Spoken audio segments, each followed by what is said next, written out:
me suis aperçue que Crevette, notre maman mandrille, a une sorte d'abcès en fait sur la joue. Ça sointe un peu. Ce matin, c'était un peu sointant. Regarde par là. Tu vois, ça fait vraiment. Il y a du pus qui sort. Ouais. Effectivement, je vois que au niveau de la joue gauche, on a une petite masse en fait qui évoque un abcès très fortement. Bon, écoute, je préfère rien faire. Ouais. Elle va mettre bas bientôt, on peut pas prendre ce risque-là. Hop. Bali a un problème en fait de peau. Il a la peau qui est un petit peu rosée, qui craquelle un petit peu au niveau des plis. Donc là, voilà, on a des soins d'argile à faire. Tu restes avec moi. Il faut vraiment que ce soit carré. Et donc Cyril m'a bien expliqué hier, donc c'est à moi aujourd'hui de le faire. Et je prends énormément de temps et j'essaye de faire les choses vraiment très très bien.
Allez, c'est parti. Ce matin, c'est pour nous le jour de la pesée des otaries.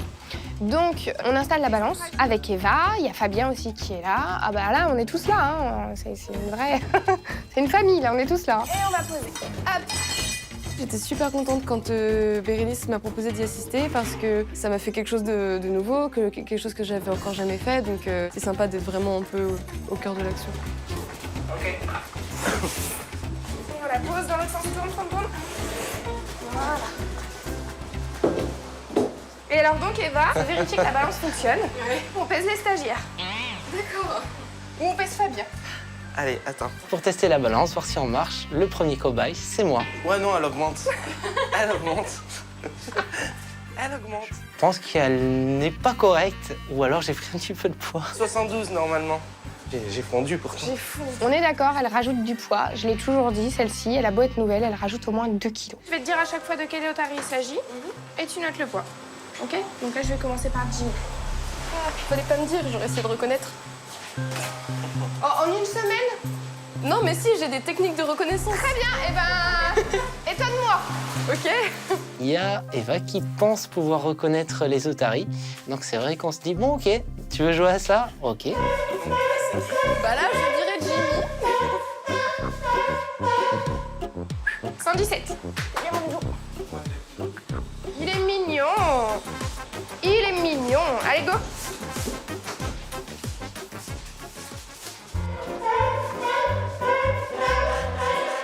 Hey, 116,5. Ça, c'est Cookie. C'est Wally. Et ben voilà, c'est pas le bon.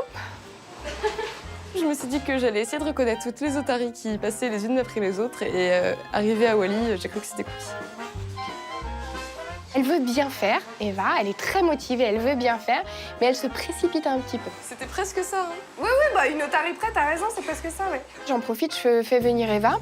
J'insiste bien sur le côté sécurité. Quand on passe derrière nos otaries, il faut absolument se signaler avant de commencer à se mouvoir. Parce qu'on ne rentre pas dans le champ de vision d'un animal sans qu'il ait été prévenu. Il y a des risques, notamment pour la personne qui travaille avec l'animal. Cher, là. Donc là, tu vois, regarde ici, donne ta main, hop. Donc, je lui explique le principe du target, le fait que Wally vienne en contact de notre main de chaque côté, ce qui nous permet de contrôler le dessous et le dessus des nageoires. Donne ta main. Et puis j'en profite pour lui faire toucher Wally sec parce que la texture est très différente de mouillé. Et là encore, il y a une façon de faire. C'est pas juste vas-y, tu peux le toucher. C'est tu mets ta main sur la mienne et on va faire un fondu de main de façon à ce que ce soit progressif pour Wally et que ce soit moins stressant et moins je viens te toucher pour te toucher. Et rejoindre Fabien. C'est très doux, une otarie. C'est un petit poil tout court. C'est super sympa. Enfin, ça fait toujours une super expérience. Tandis, se met debout. Montre-moi ton nez. Là, tu mousses. 119,5. Arrête. On reste? Ah ouais, je sais. Souffle. Encore. Souffle. Ouais, c'est bien. J'ai remarqué, Rookie, il avait un petit peu le nez qui avait l'air pris. Je voudrais le moucher et savoir s'il y a d'autres choses derrière. Donc, il se laisse nettoyer le nez sans difficulté. Hein, ça, il n'y a pas de souci. Ils sont habitués, de toute façon. Donc ça, tu vois, c'est typiquement pourquoi on fait du médical, c'est que le fait qu'il soit habitué à se moucher, ça peut nous arriver quand vraiment c'est un rhume qui dure et qu'il y a besoin de faire un prélèvement pour regarder, c'est de prendre un tube et de venir poser juste devant le nez, de demander de souffler, et du coup ça projette. C'est là qu'elle m'a expliqué tout l'intérêt de tous les entraînements médicaux qu'ils font au quotidien. C'est toujours en prévision d'un but ultérieur, donc là, c'était l'application justement de tout ce travail. C'est une énorme patate. Oh, il a un bibi sur le dos. Qu'est-ce que ça fait au dos? Oh? Au dos. C'est une verrue. Ah. Il est pustuleux. Bilan de la pesée, au final, j'ai trouvé ça vraiment très sympa. J'essaye d'emmagasiner le maximum d'informations de tout ce que je vois et de voir ce genre de choses qu'au final, les soigneurs font toutes les semaines. Ça m'apprend énormément et je suis vraiment très reconnaissante à Bérénice de m'avoir laissé regarder et participer à ça.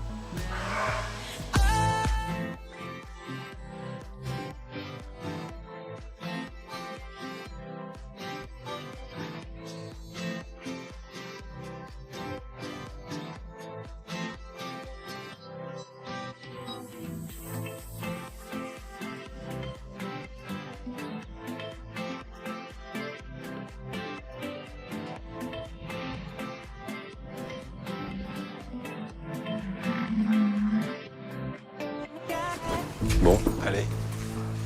Alors, il est là. Ce matin, Cyril vient me rejoindre pour regarder un peu ce qu'il en est de Bali, parce qu'en fait, on a remarqué une tache très claire sur son flanc, au niveau du pli de sa patte arrière. Une tache rose qui a commencé à s'étendre et à devenir vraiment très très rose. Moi, je trouve que ça s'atténue un petit peu. Volontairement, j'espace mes visites pour que, hop, quand je viens 5-6 jours plus tard, ça m'interpelle en fait et que je vois une vraie différence. Ah, attends. J'ai pas l'impression qu'il y a une très nette évolution. Cependant, je prends une photo quand même parce que dans mon souvenir, j'avais quelque chose d'assez étendu, un peu rose vif. Là, ça l'est toujours, c'est toujours un peu rose. Mais bon, le mieux, c'est quand même de pouvoir comparer photo à l'appui. D'accord. Ça m'a l'air plutôt stationnaire. Autant c'est connu chez les rhinos, les dépigmentations au niveau des membres, autant cette localisation-là, c'est pas coutumier. Mais bon, bah, on va lui mettre quand même D'accord. sa petite crème. Mais ce qui est bien, c'est que la peau est propre, tu vois. Ouais.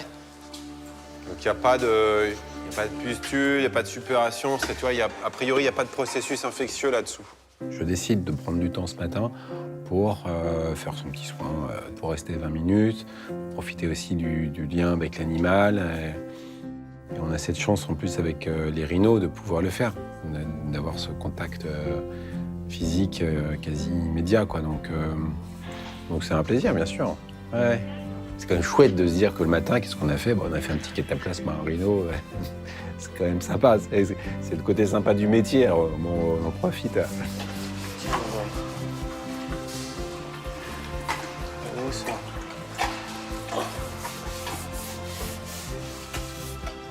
Mon rôle, en fait, c'est d'occuper l'attention de Bali jusqu'à ce que Cyril ait terminé de faire le soin. Moi, je prends mes pommes, je garde ses yeux dans mes yeux, on garde contact. Comme ça, après, Cyril peut, sans trop rentrer dans la loge, réussir à appliquer l'argile. Ouais, c'est cool. Super. Super, mon gars, super. Là. Tiens. La lésion en elle-même, c'est une dépigmentation. La peau à côté de ça est saine. Voilà. Donc, c'est un gros point d'interrogation. On va voir déjà si, voilà, au bout de 3 à 4 semaines, puisque c'est souvent le délai qu'il faut se donner pour observer une évolution nette sur une infection dermatologique, on va voir déjà si ça évolue. Je vais comparer les deux photos. Ouais, Mais pour moi, c'est stationnaire. c'est celle-là. Ouais. Regarde ça, je te redirai par Toki. D'accord. Et je suis en courant Sab. Ouais, ça marche. Allez, bonne Merci journée. beaucoup. À plus. On espère que les soins sont efficaces, que tout va bien et qu'il va se remettre très très vite, même si c'est rien de grave. Ça serait bien quand même que ça se soigne bien.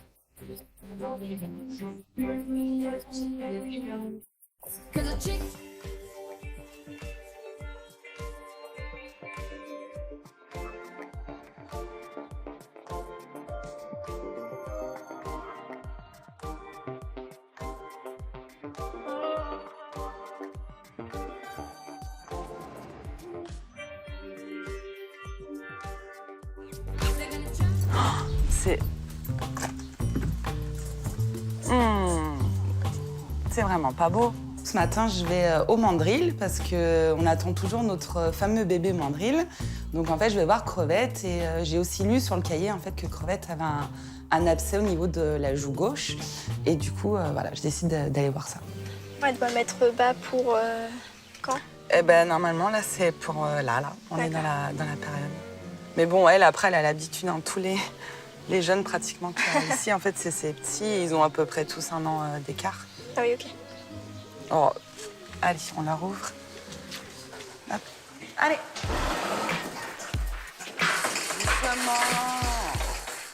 Je l'ai fait sortir au niveau de la volière et puis là, je décide d'aller la voir dehors, en fait, pour essayer de la voir de plus près encore à travers le grillage. Oh là là, c'est vraiment dégueu son truc. Hein. Ah ouais, c'est... Bien. C'est vraiment pas beau. J'aimerais bien te voir. Essaye de manger la tête en l'air. Ouais. Ah ouais, c'est tout...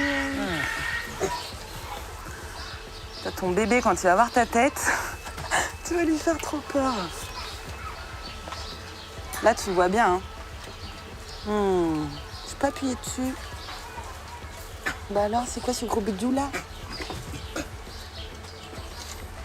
C'est quand que tu vas faire ton bébé? Je regarde l'abcès, donc elle a un gros truc au visage, mais il faut savoir aussi qu'elle a un gros truc au ventre. En fait, c'est imminent, hein, vraiment la mise bas. Et du coup, elle a un bœuf doux, mais un ventre, on dirait un ballon qui est prêt à éclater, quoi.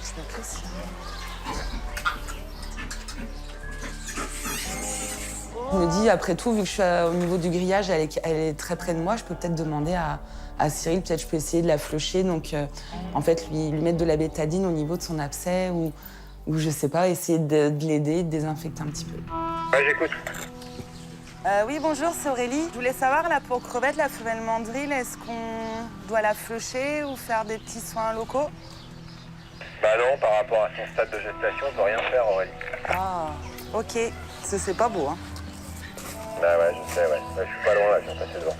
J'appelle Cyril Otoki, voilà, pour avoir un petit peu plus d'informations. Et il me dit qu'il est pas très loin des mandrills, donc en fait, il passe devant la volière mandrill. Du coup, on discute à travers la volière. Depuis tout à l'heure, c'est que j'ai pas de gants, mais je pourrais lui toucher avec le doigt, je pense. Hein.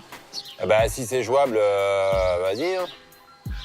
Ouais, par contre, c'est juste c'est près de l'œil, donc faut que je fasse comme ça, quoi. Ce que tu peux faire à ce moment-là, c'est je vais te préparer un petit kit avec des grands cotons-tiges pour que tu puisses éventuellement, tu vois, un peu nettoyer. Ouais, ça serait peut-être bien, ça. Si tu y arrives. Bah, je peux essayer.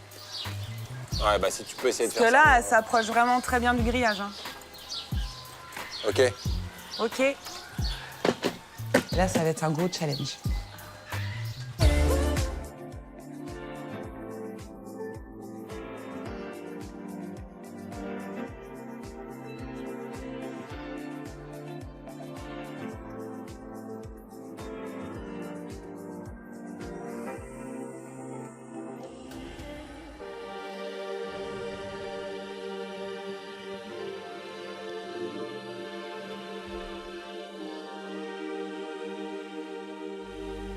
Qui parie qui monte sur la balance? Pourquoi il faut monter? J'ai pas suivi, moi, j'ai pas suivi. À votre On va essayer la pesée de Tanguy. Donc c'est un grand événement justement. On se lance un petit défi entre nous, des petits paris. Est-ce que Tanguy va, oui ou non, monter sur la balance? Personnellement, moi, j'y crois pas spécialement. Et il faut maintenir la balance. Est-ce monte ou pas? Non, on fait un pari. Ah, d'accord. Ok. Je propose à l'équipe de tenter des paris de poids et effectivement, j'ai pas beaucoup de retours.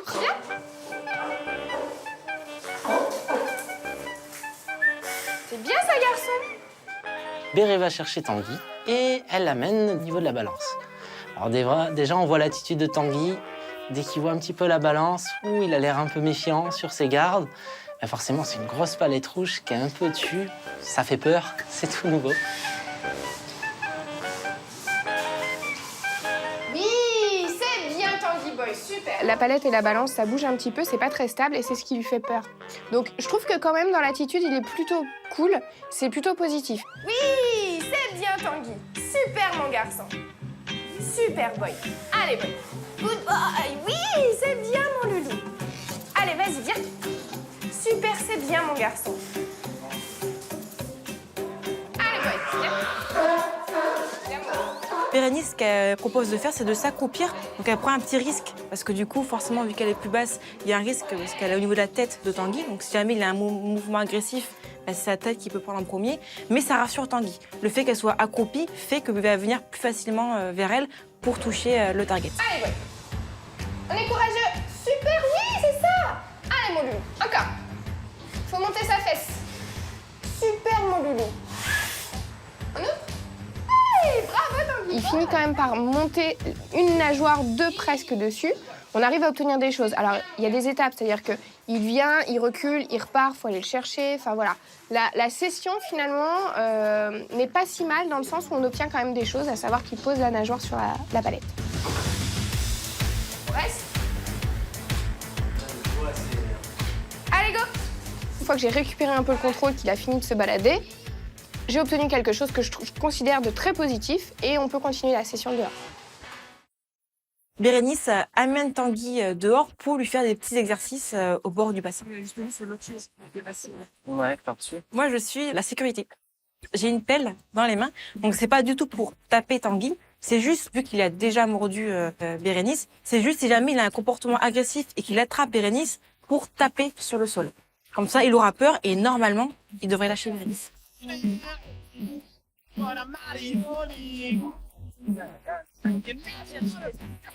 Où on en profite pour regarder la session. C'est gros. Et ben, c'est vrai que le travail de longue haleine commence à porter ses fruits. Tanguy répond très bien, il commence à faire déjà des petits sauts. On le voit monter sur la chaise. Hey, c'est bien mon garçon. Hey, parfait. Tu viens? Ouais, super. Hey, c'est toi qui bosses tout seul en fait. Le moindre bruit le déconcentre. Surveille ses arrières. Hein. Oh là là là là. C'est jamais des fois que quelqu'un arrive d'un coup. Il n'est pas dans l'oubli de ce qui l'entoure. Moi, ce que je veux maintenant, c'est qu'on arrive à être tous les deux en session et que ce qui se passe autour ne le dérange plus. Mais ça va demander peut-être des années parce qu'effectivement, c'est toute sa vie qu'on apprend de nouvelles situations. Tanguy, affaire à suivre.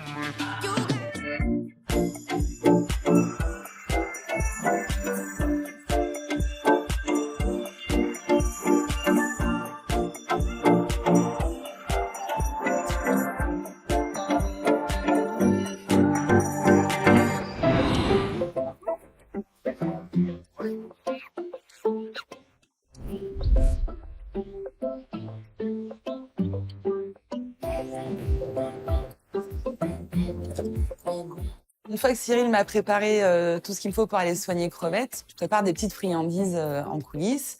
Et voilà, je pars avec mes petits produits pour la soigner. Et ensuite, je vais au mandril pour justement essayer de soigner cet abcès qui est nu.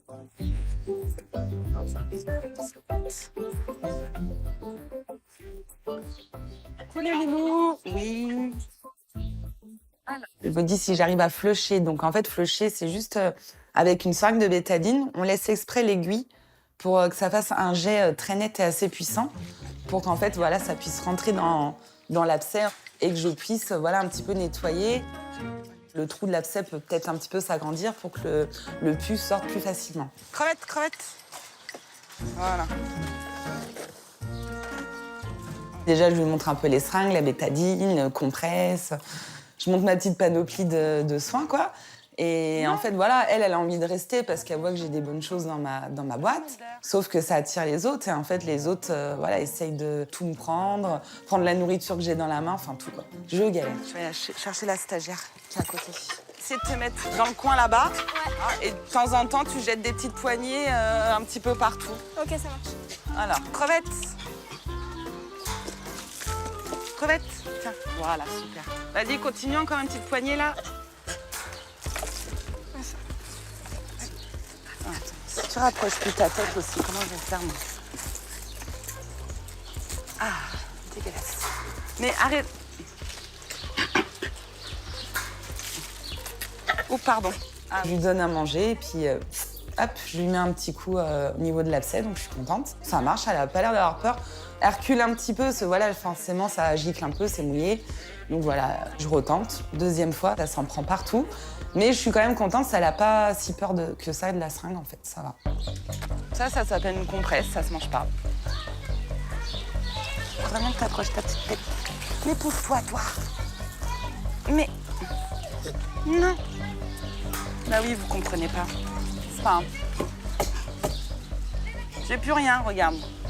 Mais bon. Là, je veux essayer de faire mon soin avec la compresse et le coton-tige, mais ça... J'y arrive pas, ils veulent l'attraper.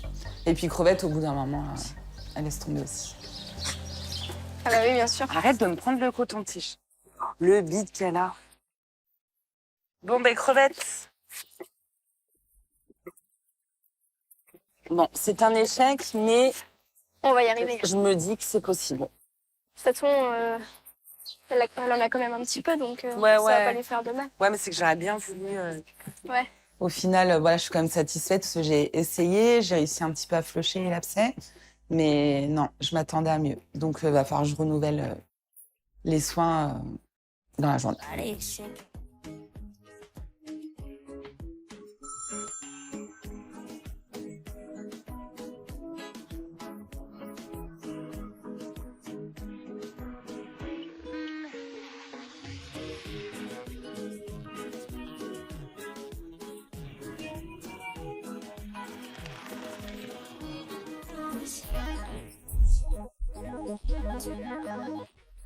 Donc là, c'est ce qui est marqué donc, pour le spectacle. Donc il faut que tu notes l'ordre des oiseaux qui vont passer. Cet après-midi, je supervise Axel qui va faire son premier spectacle, du coup. Il va gérer la sono tout seul. Il y a un ordre d'oiseaux, en fait, donc il faut le noter sur un papier avant. Et après, en fait, en sono, on doit noter le numéro des musiques qui correspond aux oiseaux. Et après, pour Ara, Héron et Cigogne, c'est à 19. Et je mets le son à fond. Bah là, ouais, de toute façon, tu verras, elle est pas très... En fait, c'est vraiment moi qui orchestre le spectacle. Et bah, c'est pour ça, un peu de pression quand même. Il reste combien de temps là? Là, il est 5 minutes. Allez, ça va le faire. Là, ça y est quoi. Ça va arriver, ça va être maintenant. Et puis en plus, j'ai jamais touché à la sono. Ça booste un peu.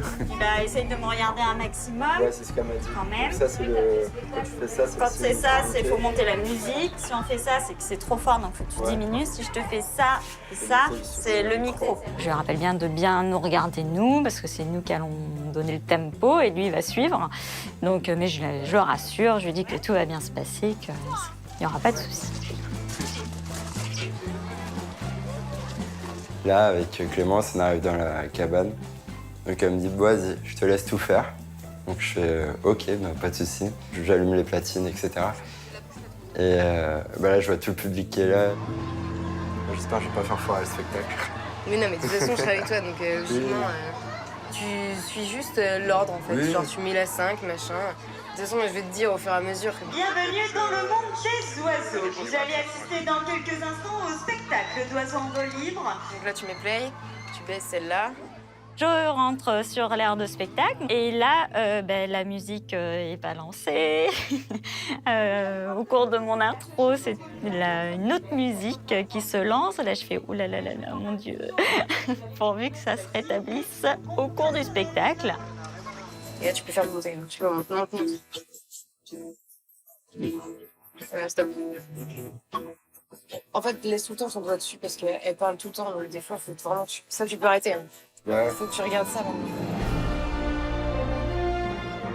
Il est émerveillé devant le spectacle en fait, mais sauf qu'il faut pas qu'il oublie qu'il a la sono à gérer quoi. Donc des fois c'est un peu compliqué de se concentrer vraiment sur la personne du micro, mais bon il va y arriver, c'était sa première donc c'est normal. Elle est moins forte que... Ouais. Et tu peux repréparer la 5 là. Ouais, du coup, ouais. Si Clémence elle était pas là, je me serais foiré. En fait, il faut vraiment que tu... Ah oui. Du coup là tu prépares la 8. Donc je te le fais, mais du coup tu prépares la 8. Pendant le spectacle, il y a une chouette Effray qui vient. Voilà, c'était trop mignon. J'ai l'impression qu'elle venait m'encourager parce qu'elle s'est vraiment posée devant moi. Puis on a eu le regard dans les yeux et là, c'était trop bien. C'était magnifique. Dès que je te mets play, tu montes le son. Vas-y. Vas-y, monte. Voilà. Et là, tu prépares la 11 là.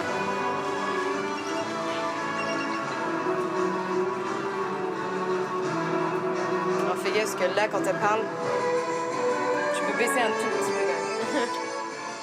C'est vrai que la musique est quand même très importante dans le spectacle. Hein. C'est aussi elle qui va porter les émotions au niveau des gens. Les oiseaux ne vont pas forcément se fixer sur la musique, mais c'est vrai que ça donne du cœur au spectacle aussi. Vraiment, tu baisses et tu montes en même temps, genre que tu bouges tes deux doigts en même temps, pas que tu fasses d'un coup. Voici les robots tours. Pas trop, mais... Baisse un tout petit peu. Plus il en fera, plus il sera à l'aise et plus il s'imprégnera aussi de notre texte, hein, parce que c'est vrai qu'il vient juste d'arriver, il connaît pas trop l'ordre de spectacle, il sait pas comment chacun dit son texte.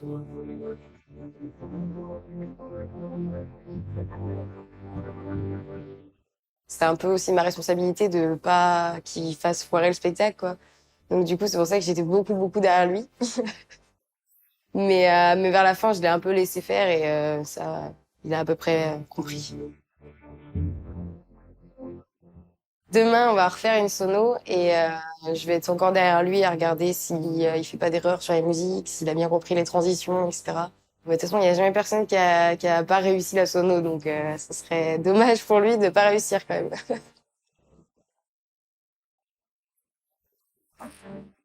Il me dit, c'est bien ce que tu as fait. Tu vas t'améliorer, c'est sûr, tu vas t'améliorer. Tu vas voir, ça va devenir nickel après, il n'y aura pas de souci. Tu te poseras même plus de questions. Ouais, je suis quand même content de moi.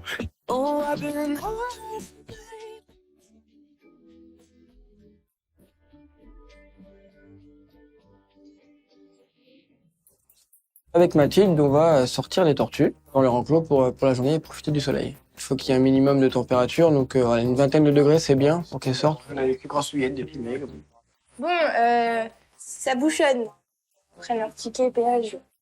Du coup, tu les prends de l'autre côté, puis tu les mets au soleil, tranquillou. Si on attend qu'elles sortent, on pourrait vite se dessécher. Hein. Tellement c'est long. On leur fait gagner 2 jours de voyage, quoi. On déroule. Aujourd'hui, avec Marion, on fait un hamac pour les collabs. Donc là, c'est parti, Marion. T'as déjà fait un hamac? Le hamac en tuyau de pompier, c'est pas très compliqué à tisser. Il faut se la faire à la Geoffrey, quoi. Genre droit, carré, bam, bam. Bam, bam. C'est comme les Scooby-Doo, en fait, c'est très simple, mais le début est compliqué à faire. Après, ça va tout seul. C'est du dessus, dessous, dessus, dessous.